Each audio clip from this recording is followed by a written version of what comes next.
है और वो कहते हैं, किम, तुम्हें इतनी भी तमीज़ नहीं है कि आकर अपने फादर को ग्रीट करो।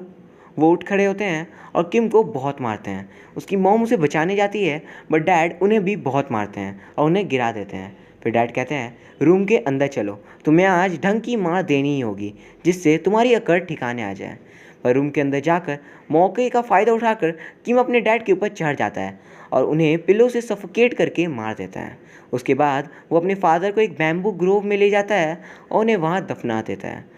पर जब वो घर आता है वो एक कॉर्नर में बैठकर पूरी रात गुजार देता है, इस डर में कि नेक्स्ट दिन पुलिस उसे गिरफ्तार कर लेगी।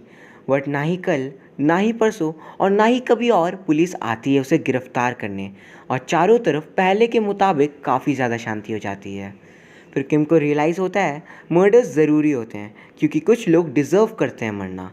और उस दिन के बाद किम बहुतों को मारता है जो उसके हिसाब से इस दुनिया में जीना डिज़र्व नहीं करते थे, और सबको मारने के बाद बैम्बू ग्रोव में दफनाया करता था। बट इन सब के दौरान उसकी मदर और सिस्टर कहाँ गायब हो जाती है, उन सब का राज आगे खुलेगा। फिर एक दिन वो एक वुमन को मारकर जब वापस लौट रहा था, रास्ते में उसका एक्सीडेंट हो जाता है और इसमें उसके ब्रेन को काफ़ी ज़्यादा डैमेज होता है और एज अ रिज़ल्ट उसे अल्ज़ाइमर डिजीज़ हो जाती है जिसमें ब्रेन को 60 to 70% डिमेंशिया हो जाता है। यानी एक ऐसी कंडीशन जिसमें आप कुछ देर पहले क्या किए या क्या भी सोचे वो सब आप भूल जाओगे। यानी हर कुछ स्पेसिफिक टाइम में आपका ब्रेन रीसेट हो जाएगा। उस दिन के बाद से वो अपने सारे किलिंग्स छोड़ देता है और अपनी इकलौती बेटी एमा का ध्यान रखता है, और पैसे कमाने के लिए वो एज अ वेट यानी जानवरों के डॉक्टर के तौर पर क्लिनिक खोल लेता है। उसके बाद वो और उसकी बेटी अकेले साथ रहने लगते हैं।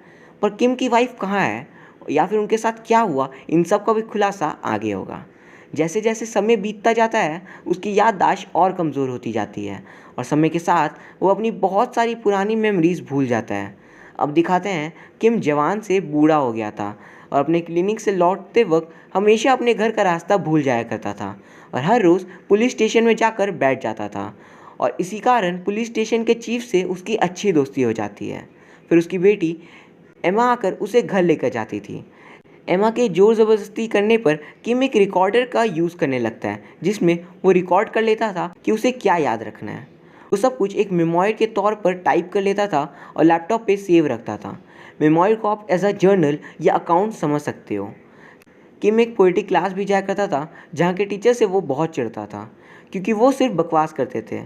बट किम को टीचर और बाकी स्टूडेंट्स बहुत पसंद करते थे क्योंकि उसकी पोएम्स मर्डर्स से इंस्पायर्ड होती थी जो उसने खुद से किए होते हैं, और लोग उसे एज अ मेटाफोर समझते थे बट किम उसे एज अ रियलिटी कहता था। मेटाफोर को आप एक कंपैरिजन के तौर पर समझ सकते हो जो बिल्कुल ही दो डिफरेंट चीज़ का होता है। फॉर एग्जाम्पल, उसके शब्द उसके दिल पर खंजर की तरह लगे। यहाँ शब्द और खंजर अलग होते हुए भी एक समान है।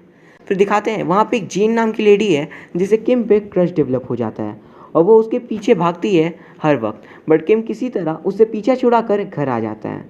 उसके बाद पूरे शहर में एक डिस्टर्बिंग न्यूज़ फैल जाती है दो लड़कियों के मर्डर के बारे में, और किम बहुत ही ज़्यादा कन्फ्यूज़ हो जाता है और डर भी जाता है कहीं उसने तो ये कत्ल नहीं किए और फिर वो भूल गया हो। वो लाशों को देखने बैम्बू ग्रोव जाता है और वहाँ से लौटते वक्त वो अपनी कार से सामने एक कार को गलती से हिट कर देता है जिसकी वजह से सामने वाले इंसान के कार का ट्रंक खुल जाता है, और किम जब उस कार के ट्रंक के अंदर देखता है वो हैरान हो जाता है क्योंकि अंदर एक लाश थी। वो जल्दी से अपनी हैंकरचीफ में ब्लड सैंपल्स ले लेता है और खड़ा हो जाता है। तभी कार का ओनर बाहर आता है और कहता है ये एक डियर की डेड बॉडी है, और फिर वो वहाँ से चला जाता है अपने बारे में बिना कुछ बताए, और हम देख पाते हैं उस बंदे के फेस पे एक अलग सी स्माइल थी। फिर किम अपने क्लिनिक पे ब्लड सैंपल का टेस्ट करता है और उसे पता चलता है ये किसी इंसान का ही खून है, और वो एक लोकल फ़ोन बूथ से पुलिस को कॉल करके बताता है जो सब हुआ और कार का लाइसेंस प्लेट नंबर भी दे देता है। अगले सीन में पुलिस को दिखाते हैं जो किसी मुजरिम को पकड़ने गए थे, पर उनमें से दो लोग उनकी गिरफ्त से भाग जाते हैं, और तभी अचानक एक पतली सी गली में वही बंदा जो किम से मिला था वो आ जाता है पुलिस ऑफिसर के ड्रेस में, और वो उन दोनों मुजरिम को बेरहमी से मार देता है। नेक्स्ट सीन पुलिस स्टेशन का था और हम देखते हैं उस बंदे का नाम वॉल्टर है और वो एक पुलिस ऑफिसर होता है। तभी वहाँ पे पुलिस चीफ आते हैं और कहते हैं वॉल्टर तुम ही हो ना वो सीरियल किलर। और मानो वॉल्टर के चेहरे से रंग ही उड़ गया। बट फिर चीफ और बाकी लोग हंसने लगते हैं कि एक पागल कह रहा है कि तुम सीरियल किलर हो। और अगले सीन में किम को कॉल आता है वॉल्टर का, और वो एक पुलिस बनकर कहता है हमने आपके कहने पर जांच की डेड बॉडी की, पर वो डियर का ब्लड था ना कि इंसान का, और कहता है आप ये सब भूल जाइए। किम इस बात का विश्वास नहीं करता क्योंकि वो श्योर था कि वो इंसान की ही लाश थी। तो दिखाते हैं किम उसी स्पॉट पे प्रेजेंट होता है जहाँ पे उसका और वॉल्टर के कार का एक्सीडेंट हुआ था। वो वहाँ पे ये सोचता है अगर मैंने वॉल्टर के जगह किसी का कत्ल किया होता उस रास्ते की ओर मैं लाश को कहाँ ले जाता। और किम समझ जाता है डेड बॉडी रोड ख़त्म होने पर जो रिजर्वॉयर है वहीं है, और उसे रिजर्वॉयर के पास डेड बॉडी मिल जाती है और वो कंफर्म हो जाता है वॉल्टर ही किलर है। सुबह मीडिया और पुलिस इस पूरे सीन में आ जाती है जिन्हें इनडायरेक्टली किम ने ही बुलाया होता है। फिर सारे ऑफिसर्स आपस में डिस्कस करते हैं ये काम उस बंदे ने तो नहीं किया जिसने वॉल्टर पे इल्ज़ाम लगाया था, क्योंकि वॉल्टर और उस बंदे का एक्सीडेंट थोड़े ही पहले सीन पे हुआ था। हम देखते हैं वॉल्टर भी अब किम की तलाश शुरू कर दिया था क्योंकि उसने उसके किए काम का पर्दाफाश किया है। वॉल्टर किम के क्लिनिक के बाहर खड़ा होता है अपने कैट के साथ, बट क्लिनिक आज बंद थी। तभी वहाँ एमा और उसकी फ्रेंड्स आती है और एमा कहती है डैड ने आज क्लिनिक नहीं खोला है, अगर आपको अपने कैट का इलाज करवाना है तो आप कल आ जाना। और हम देखते हैं एमा के मन में वॉल्टर के प्रति क्रश डेवलप हो जाता है और वॉल्टर समझ जाता है ये मेरे दुश्मन की डॉटर है। अगले सीन में किम की डॉटर एमा रात को अकेले घर लौट रही होती है और अपने डैड को फ़ोन पे कहती है आप टेंशन मत लीजिए मैं अकेले आ जाऊंगी। तभी एक कार उसके पीछे से उसके साइड पे आकर खड़ी हो जाती है और उसके अंदर वॉल्टर था। वॉल्टर कहता है इतनी रात को तुम अकेले क्या कर रही हो? तो एमा कहती है क्यों ना तुम मुझे घर ड्रॉप कर दो। नेक्स्ट सीन में किम को दिखाते हैं जो अपनी बेटी के लिए परेशान था। तभी वो देखता है दूर कोई लड़की आ रही है और जब वो सामने आती है वो देखता है वो उसकी बेटी नहीं बल्कि कोई और है, और वो अचानक उस पर अटैक कर देता है और गला दबा के उसे मारने की कोशिश करता है। और तभी हम देखते हैं वो लड़की और कोई नहीं बल्कि उसकी बेटी एमा ही थी और किम उसे कोई और हेल्यूसिनेट कर रहा था, और वो कोई और कौन है इसका जवाब हमें आगे मिलेगा। उसकी बेटी उससे डर कर अंदर भाग जाती है और किम सोचता है कहीं मैंने ही तो ये सारे मर्डर्स नहीं किए, और फिर खुद ही भूल गया और उसे ये गिल्ट फील होता है कि उसने अपने बेटी पर ही हमला किया। अगले सीन में सुबह को किम जाकर अपनी बहन मरिया से मिलता है जो कि एक नन थी और अपनी बेटी से रिलेटेड बात करता है। उसके बाद वो नॉर्मली अपने पोइट्री क्लास जाता है जहाँ उसकी वही टीचर उसे इरिटेट करता है, और क्लास के बाद वो निकल जाता है और उसका पीछा जेन करती है क्योंकि वो किम को पसंद करती थी। किम बच बचाकर कार पे बैठ जाता है बट जेन भी उसके बगल में बैठ जाती है। दोनों जा रहे होते हैं और तभी किम देखता है उसकी बेटी एमा किसी और के साथ है और वो जल्दी से कार से बाहर आता है और एमा को उससे दूर करता है, और हम समझ पाते हैं वॉल्टर और एमा डेट कर रहे हैं। बट किम वॉल्टर को नहीं पहचानता और वो कहता है तुम कौन हो। दरअसल किम भूल चुका था कि वॉल्टर वही इंसान है जिससे वो सीरियल किलर का सस्पेक्ट मानता है, क्योंकि हर कुछ टाइम में उसका ब्रेन रीसेट हो जाता था। फिर वॉल्टर कहता है मैं आपकी बेटी का बॉयफ्रेंड हूँ, और हम वॉल्टर के फेस पे एक इविल स्माइल देख पाते हैं क्योंकि उसे सब कुछ याद था। फिर जेन किम को खींच कर ले जाती है और कहती है एमा तुम इंजॉय करो, मैं तुम्हारे डैड को संभालती हूँ। रास्ते में किम फिर से भूल जाता है, यानी उसका दिमाग फिर से रीसेट हो जाता है और वो जेन को नहीं पहचानता और उसे बीच रास्ते पे उतार देता है और खुद घर के लिए निकल जाता है। एंड जेन बहुत ही ज़्यादा कन्फ्यूज हो जाती है कि मैं क्या इतनी डिस्परेट थी। अगले सीन में वॉल्टर और एमा बात कर रहे होते हैं एक दूसरे से और वॉल्टर बताता है मैं तुम्हारे डैड किम से पहले भी मिल चुका हूँ और हम दोनों का कार एक्सीडेंट हुआ था, पर तुम्हारे डैड उस जगह क्या कर रहे थे जहाँ सारे मर्डर्स हुए थे, बैम्बू ग्रोव के पास। और वो एमा से इस तरीके से बात करता है जिससे एमा अपने ही डैड पर डाउट करने लगे कि कहीं वो ही तो सीरियल किलर नहीं है। फिर किम को दिखाते हैं जिसके घर पुलिस आई होती है। पुलिस चीफ कहते हैं ये जूनियर्स हैं और तुम इन्हें अपनी ओपिनियन क्यों नहीं बताते इन मर्डर्स के रिलेटेड, क्योंकि मर्डर्स इसी एरिया के आसपास हो रहे हैं और तुम यहाँ पे सालों से रह रहे हो। स्टूडेंट्स कहते हैं क्या सालों पहले जो सीरियल किलिंग्स हुई थी और अभी वाली सेम है? किम कहता है बिल्कुल नहीं, पहले वाला किलर मैन और वुमेन दोनों को मारता था और अभी वाला सिर्फ वुमेन को। और वो ये भी कहता है पहले वाला किलर बॉडी पार्ट को डिस्टॉर्ट नहीं करता था और ये किलर बॉडी पार्ट को डैमेज करके मारता है। वो ये भी बताता है पहले वाला किलर उन लोगों को मारता था जो इस दुनिया में डिजर्व नहीं करते थे जीना, और अभी वाला किलर अपने स्वार्थ अपने खुशी के लिए लोगों को मारता है। नेक्स्ट सीन में पुलिस चीफ और किम साथ बात करते हुए खाना खा रहे होते हैं और चीफ बताते हैं कई साल पहले सेम सीरियल किलिंग्स हो रहे थे और इसमें मेरी दोस्त मारी गई थी, और ये देखो उसका सिगरेट का पैकेट, और मुझे लगता है ये वही किलर वापस कर रहा है। बट किम कहता है नहीं, पहले वाला और ये डिफरेंट है शायद, और हम समझ पाते हैं पहले वाला किलर और कोई नहीं बल्कि किम था और अभी वाला शायद से वॉल्टर है। एंड इस पूरे सीन का रेफरेंस आपको एंड में मिलेगा। फिर चीफ जाने लगते हैं और जाते हुए कहते हैं तुमने एक कार का लाइसेंस प्लेट नंबर दिया था जिस पे तुम्हें किलर का डाउट था और वो बंदा वॉल्टर है जिसकी कार का नंबर है 8588।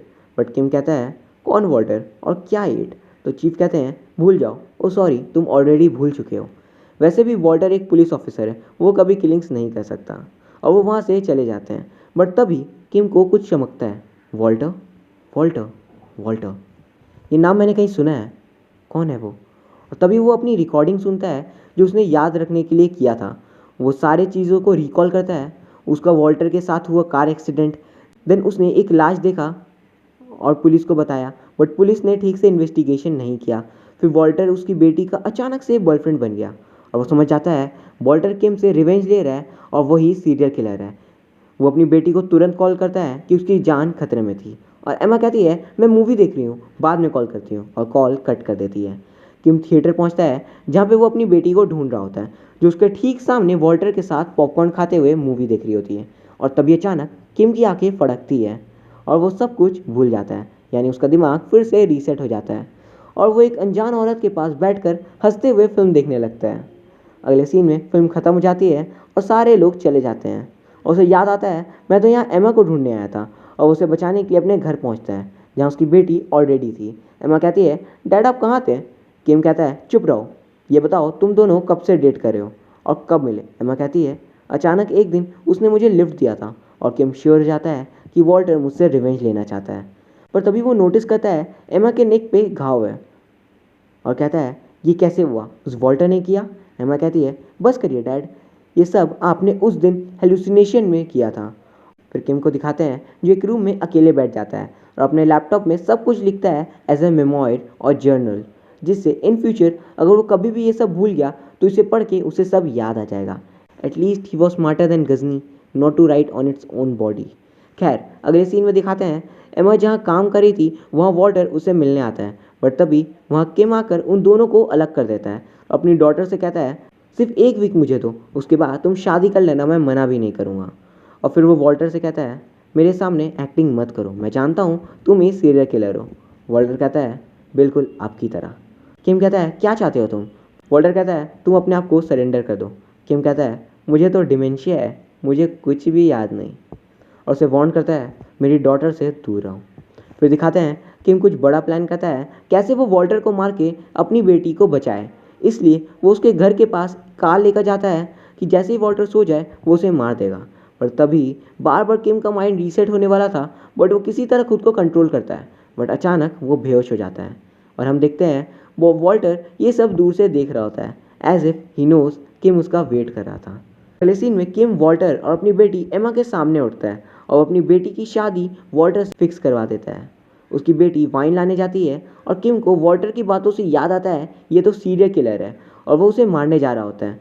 पर वॉल्टर खुद को बचाने में कामयाब होता है और दोनों फाइट करते हैं, बट एंड रिजल्ट नहीं आया होता। और तभी कैमरा टर्न आउट हो जाता है और हम देखते हैं किम ये सब सोच रहा होता है और तभी उसकी बेटी आती है और फिर वो लोग वॉल्टर को अलविदा कर देते हैं। नेक्स्ट सीन में दिखाते हैं किम एमा पर गुस्सा होता है क्यों बुलाया तुमने उसे यहाँ? पर एमा कहती है आप ही ने तो कहा था। पर किम बोलता है कब? और किम याद करता है कि उसे पिछले एक हफ्ते का कुछ भी याद नहीं है। और अगले सीन में वो खुद को बंधा हुआ पाता है और सामने वॉल्टर बैठा था और वो उसके मेमोयर यानी जर्नल को चेंज कर रहा होता है जिससे उसकी सारी याददाश्त हमेशा के लिए मिट जाएगी। फिर वॉल्टर कहता है तुम जाकर मेरी सारी कमिटेड मर्डर्स का गुनाह अपने सर ले लो, मैं तुम्हें और तुम्हारी बेटी को छोड़ दूंगा। और वो वहाँ से एमा को मारने चला जाता है। वो ये भी कहता है तुम्हारी गर्लफ्रेंड जेन को मैं ही मारूंगा। नेक्स्ट सीन में वॉल्टर की नींद खुलती है और वो एमा को ढूंढता है चारों तरफ और वो देखता है एमा अपने रूम में बेड में सोई हुई है और कहता है चलो यहाँ से वॉल्टर के आने से पहले। और उसे एक कैब में अपनी आंट मरिया के साथ बैठा कर भेज देता है और खुद चला जाता है वॉल्टर को मारने। वॉल्टर बाय रोड कहीं जा रहा होता है और उसे ओवरटेक करने किम झाड़ियों के बीच से जाता है। दोनों कार्स एक अड्डे के पास रुकती हैं और वॉल्टर के वहाँ से जाते ही किम अड्डे पे पहुँचता है जहाँ पोइट्री क्लास वाली जेन की रिकॉर्डेड टेप थी और वो किडनैप्ड होती है। और ये चीज़ वो लाकर चीफ को दिखाता है और कहता है इस वॉल्टर ने इसे किडनैप किया है। बट चीफ के साथ वॉल्टर था और वो दोनों किम पे डाउट करते हैं कि उसी ने जेन को किडनैप किया है। किम कहता है ये मेरी बेटी के पीछे है। चीफ कहते हैं कहाँ है तुम्हारी बेटी? वो कहता है ये उसे मार देगा, मैं नहीं बता सकता। चीफ कहते हैं मैं गारंटी लेता हूँ, तुम मुझे बताओ। तो वॉल्टर कहता है मेरी बेटी आंट मरिया के साथ है, यानी मेरी बहन के साथ है। बट वॉल्टर कहता है इसकी कोई बहन नहीं है। किम बोलता है रुको कॉल करके दिखाता हूँ। बट जब वो कॉल के लिए नंबर सर्च करता है नो रिजल्ट शो होता है, यानी उसकी बहन मरिया उसकी एक हेल्यूसिनेशन थी। वो जल्दी से अपनी बहन के यहाँ पहुँचता है जो कि बैरन था। अब आप इस फोटो को देखकर समझ सकते हो इन दोनों सीन की डिफरेंस को, यानी उसने अपनी बहन को सिर्फ हेल्यूसिनेट किया था। तभी उसे फ्लैशबैक आती है कि उसकी बहन मरिया ने सुसाइड कर लिया था जब वो अपने डैड को दफना के आता है, और उसका ब्रेन काइंड ऑफ इस बात को एक्सेप्ट नहीं कर पाता है और उसे ऐसा फील करवाता है, यानी हेल्यूसिनेट करवाता है कि उसकी बहन जिंदा है। फिर किम याद करता है मेरी बहन मरिया और मेरी बेटी एमा को मैंने साथ बैठाया था टैक्सी में, पर मेरी बहन तो है ही नहीं।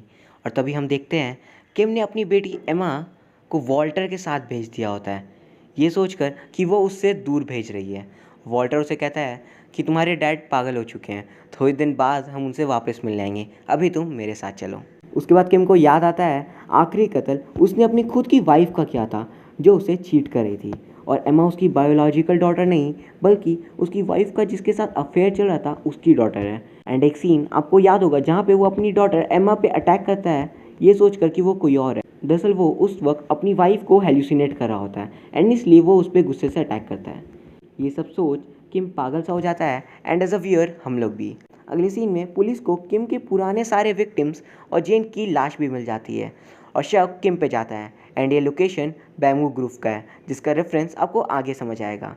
फिर वॉल्टर को दिखाते हैं जो सुसाइड करने वाला होता है अपनी बेटी को खुद से बचाने के लिए, बट उसे एक ऑडियो रिकॉर्डर टेप मिलता है जिस पे वो सुनता है उसकी बेटी कहती है मैं वॉल्टर के साथ हूँ, और वॉल्टर जब फाइल इरेज करने आया था तब गलती से वो रिकॉर्डिंग ऑन कर देता है एंड किम को सब याद आ जाता है और वो समझ जाता है वॉल्टर ही असली किलर है, और वो चीफ को रिकॉर्डिंग फ़ोन में सुनाता है। और तभी वहाँ पे वॉल्टर आता है चीफ से मिलने और चीफ उसे देख डर जाते हैं, पर फिर बात पलट देते हैं जिससे वॉल्टर को उन पर डाउट ना हो। वो जानते थे कि वही सीरियल किलर है। फिर वॉल्टर क्राइम सीन से निकलकर एक वीरान घर पहुँचता है जहाँ चीफ उसका पीछा करते हैं। वहाँ वो एमा से मिलता है। चीफ वॉल्टर को मारने के लिए रेडी थे क्योंकि उन्हें लग रहा था सिगरेट वाली लेडी यानी उनकी दोस्त को भी इसी ने मारा था, पर तभी पीछे से वॉल्टर उनका गला घोंटकर मार देता है। फिर यह चीज़ एमा देखती है और वो भागने की कोशिश करती है, पर वॉल्टर उसे घर में बंद कर देता है और उसे बताता है ये किलिंग्स वो क्यों कर रहा है, मीन्स सिर्फ लड़कियों को ही वो क्यों मार रहा है। वो बताता है जब वो छोटा था उसके डैड उसे बहुत मारते थे, उसे और उसकी मॉम को। वो एक दिन अपने डैड के खिलाफ खड़ा हो गया था, पर उसकी मॉम ने उसके डैड का साथ दिया था उस दिन, एंड वो समझ जाता है दुनिया की सारी औरतें गद्दार होती हैं। फिर वॉल्टर एमा को दिखाता है उसके सर का एक घाव जिसे वो अपने बाल से छुपा कर रखता है। वो बताता है ये एक आयरन से जला है जो कि मेरी मॉम ने जलाया था। ये सीन बहुत ही ज़्यादा इंपॉर्टेंट है जिसका रेफरेंस आपको आगे मालूम पड़ेगा। वो बाहर आता है अपने कार की ओर, तभी पूरी तेज़ी से किम वॉल्टर की कार की ओर अपनी कार को चढ़ा देता है जिससे वॉल्टर गिरकर बेहोश हो जाता है। फिर अपनी बेटी को बचाने किम अंदर जाता है, पर तभी उसका माइंड रीसेट हो जाता है और वॉल्टर उस पर हंसता है मुझे भूल गए और मुझे मारने वाले थे तुम तो। और तभी उसकी बेटी उसे सब याद दिलाती है और वो दोनों में फ़ाइट होता है एंड ये फाइट बहुत ही ज़्यादा इंटेंस था एंड एंड में किम वॉल्टर को मार देता है। एमा किम को देख बहुत ज़्यादा डर जाती है और उसके करीब नहीं आती है क्योंकि उसके डैड ने उसकी मॉम को मारा था और पहले के सारे मर्डर्स भी किम ने ही किए थे। किम ये कहकर वहाँ से चला जाता है तुम एक खूनी की बेटी नहीं हो, मैं और तुम ब्लड रिलेटेड नहीं है। और तभी वो देखता है वॉल्टर वहाँ से गायब हो गया है, मीन्स जहाँ उसकी डेड बॉडी थी वो वहाँ पे नहीं है। और तभी वहाँ पुलिस आकर किम को गिरफ्तार कर लेती है और एमा को भी हॉस्पिटल ले जाया जाता है क्योंकि उसे काफ़ी चोट आई थी। फिर किम को हॉस्पिटल में एडमिट कर दिया जाता है क्योंकि वो एक अल्जाइमर का पेशेंट था। वहाँ पे एक पुलिस ऑफिसर आकर किम से उसके और की पूरी कहानी सुनते हैं एंड ये पूरी फिल्म जो हमने देखा वो किम के साइड की स्टोरी थी, यानी उसके पर्सपेक्टिव से हमने इस फिल्म को देखा। उसके बाद दिखाते हैं पूरी मीडिया और पुलिस ढूंढ रहे होते हैं वॉल्टर को क्योंकि उनके अकॉर्डिंग पहले के सारे क्राइम्स किम ने किया था, बट उनके पास उसके अगेंस्ट प्रॉपर एविडेंस नहीं है, और अभी के सारे क्राइम्स वॉल्टर ने किया था बट वो तो खुद गायब है। फिर ऑफिसर कहते हैं तुमने एक रिकॉर्डिंग का जिक्र किया था, वो कहाँ है, पर किम कोई जवाब नहीं देता। और ऑफिसर बताते हैं तुम्हारी बेटी एमा इसके बाद से कोई रिप्लाई नहीं दे रही है, हमने काफ़ी कुछ पूछा है बट शायद वो डरी हुई है या फिर वो अपनी बोलने की एबिलिटी खो चुकी है। जाते जाते ऑफिसर कहते हैं ये तो बता दो वॉल्टर आखिर है कहाँ, या फिर वो ज़िंदा है भी कि नहीं। किम कहता है मैंने उसे मार दिया था, पर वो कहाँ है ये मुझे भी नहीं पता। अब किम को छोड़ दिया जाता है क्योंकि कोई भी ठोस सबूत उसके अगेंस्ट नहीं था, इवन उसे डिमेंशिया भी था। ऑल्सो इस कहानी के वक्त पर कोरिया में एक लॉ था, द स्टैच्यू ऑफ लिमिटेशन, जिसके तहत एक स्पेसिफिक टाइम दिया जाता है पुलिस को किसी भी केस को सॉल्व करने का। उसके बाद उस केस को बंद कर दिया जाएगा। और किम के पुराने किए मर्डर्स को साल हो गए थे, एंड इस वजह से किम इस लॉ के अंदर आता है और उस पर कार्रवाई नहीं की जा सकती है। फिर सीनियर ऑफिसर को आकर जूनियर कहता है ये MRI स्कैन है, बट ऑफिसर ध्यान दिए बिना वहाँ से चले जाते हैं और हम देख पाते हैं किम के सर पर बिल्कुल सेम घाव था जैसा वॉल्टर ने एमा को अपने सर पर दिखाया होता है। एंड इसका जवाब हमें आगे मिलेगा। फिर किम एक टनल के पास पहुंचता है, एंड इस फिल्म का वेरी फर्स्ट सीन भी था। यहाँ पे किम की आंखें फिर से फड़कती है, यानी उसका माइंड फिर से रीसेट हो जाता है और वो अपनी लॉकेट पे वॉल्टर की तस्वीर देखता है और उसे लगता है वॉल्टर अभी भी जिंदा है और वो कहता है don't trust your memory, Walter is still alive. And film यहीं एंड हो जाती है। सो आप सबके मन में ये डाउट ज़रूर होंगे who was the real killer, Kim और वॉल्टर, और क्या वॉल्टर जिंदा है। बट ये इस फिल्म की ऑफिशियल ओपन एंडिंग है, इसका कोई भी जवाब नहीं है। बट इसका जवाब डायरेक्टर कट पे दिया गया है, जिसे बहुत ही मुश्किल से मैंने ढूंढकर डाउनलोड किया है। इसमें 10 मिनट के एक्स्ट्रा क्लिप्स हैं। तो अगर सिंपल एंड स्ट्रेट फॉरवर्ड कहूँ तो असली किलर किम था और वॉल्टर मर चुका है। इसे समझने के लिए उस सीन में चलते हैं जहाँ से इन सब की शुरुआत हुई, कार एक्सीडेंट वाले सीन में। 2 कार्स की एक्सीडेंट हुई थी, किम और वॉल्टर। हमने पहले देखा वॉल्टर किलर था और उसकी कार की टक्कर किम से हुई थी, बट असल में ठीक उल्टा हुआ था। कत्ल किम ने किया था और टक्कर गलती से वॉल्टर ने मारी थी, एंड उसने ट्रंक में लाश देख ली थी, बट किम वहाँ से बिना कुछ बताए निकल जाता है। एंड किम पुलिस ऑफिसर को ऐसे कहता है कि बिल्कुल वो सही है और वॉल्टर फ्रेम हो जाए। एंड वाले सीन में अपनी बेटी को खुद किम ने ही किडनैप किया था और फिर टॉर्चर भी वही खुद करता है, पर जैसे ही चीफ और वॉल्टर उसे बचाने आता है वो उन दोनों को मार देता है। और रही बात वॉल्टर कहाँ गया, तो उसे किम एक समुंदर में फेंक के मार देता है उसके कार के साथ। तो अब आप ये सोच रहे होंगे MRI स्कैन वाले सीन में किम के सर पे सेम घाव कैसे थे जो वॉल्टर के सिर पे थे। तो दोस्तों दरअसल जब एमा किडनैप हुई थी उसे किम ने किडनैप किया था, ना कि वॉल्टर ने। और वॉल्टर जो एमा को बताता अपने बचपन के बारे में कि उसकी मदर ने उसे धोखा दिया था और उसके चोट के बारे में, वो दरअसल किम ही एमा को बता रहा होता है। बट क्योंकि हम किम के तौर से इस पूरी कहानी को सुन रहे होते हैं, इसमें किम ने अपने ओर से काफ़ी सारे चेंजेस किए थे जिससे ऑफिसर को लगे वॉल्टर बदमाश है और वो अच्छा है, जबकि चीफ और वॉल्टर बहुत ही अच्छे पुलिस ऑफिसर थे और किम असली गुनहगार था। तो दरअसल किम के दिमाग में 2 पर्सनैलिटीज़ चल रही थी। एक वो खुद को as a good human responsible father मानता था और दूसरा वो एक सीरियल किलर बन जाता था। उसका माइंड उसे बचाने के लिए उसके दिमाग में दूसरी मेमोरीज प्लांट करता था जिससे उसे ऐसा लगे कि उसने ऐसा कुछ नहीं किया, एंड ये अल्जाइमर डिजीज़ की एक सिम्टम है। पर नए वाले किलिंग्स पिछले वाले से काफ़ी डिफरेंट थे। पहले किम उन्हें मारता था जो डिज़र्व करते थे मरना, बट अब वो उन्हें मारता है अपनी खुशी के लिए। ऑल्सो आपको एक सीन याद होगा जहाँ पे वॉल्टर कहता है मेरी मॉम ने मुझे धोखा दिया था तो मैंने उसे मार दिया। तो वॉल्टर नहीं बल्कि ये किम की कहानी थी, इसलिए पूरे फिल्म में किम की मॉम का जिक्र नहीं किया गया क्योंकि वो अपनी मॉम से बहुत ज़्यादा गुस्सा था, एंड वो उस सीन में अपनी मॉम को भी मार देता है। अगर आप ध्यान से देखोगे तो किम के अंदर 2 पर्सनैलिटीज़ थी, एक जिसमें वो अपने फादर जैसे जुल्म और अत्याचारियों को मारता था और दूसरा जिसमें अपनी मॉम जैसे धोखेबाज औरतों को मारता था। इस कहानी में एक ही किलर के 2 पर्सनैलिटीज़ साइड बाय साइड चलते रहते हैं, एंड हमने जो भी कुछ एज अ वॉल्टर के खिलाफ दिखाया गया ये किम का ही नरेशन था, एंड उसने अपने अकॉर्डिंग इसमें चेंजेस किए गए एंड एक फिक्शनल स्टोरी सुना दी थी ऑफिसर को जिससे उसे छोड़ दिया जाए। तो अगर मैं शुरू से एंड तक ये कहानी समझाऊँ तो ये कुछ इस प्रकार है। किम ने बचपन में अपने डैड को मार दिया और बहन ने सुसाइड कर लिया। उसके बाद वो एक खूनी दरिंदा बन गया जो सबको मारता था। उसके बाद वो उन लोगों को मारता था जो जीना डिज़र्व नहीं करते थे, बट अपनी वाइफ को मारने के बाद उसे अल्जाइमर हो गया था और गुस्से में अपनी बेटी को जब वो मारने जाता है जो उसकी बायोलॉजिकल डॉटर नहीं थी, तो वो उसका माइंड रीसेट हो जाता है और उसके बाद वो दोनों खुश रहने लगते हैं। फिर अचानक एक दिन कत्लेआम शुरू हो जाती है जिसका जवाब मेकर्स ने तो नहीं दिया। मीन्स अचानक से उसने मर्डर्स क्यों स्टार्ट कर दिए छोड़ने के बाद। मे बी उसकी कंडीशन ज़्यादा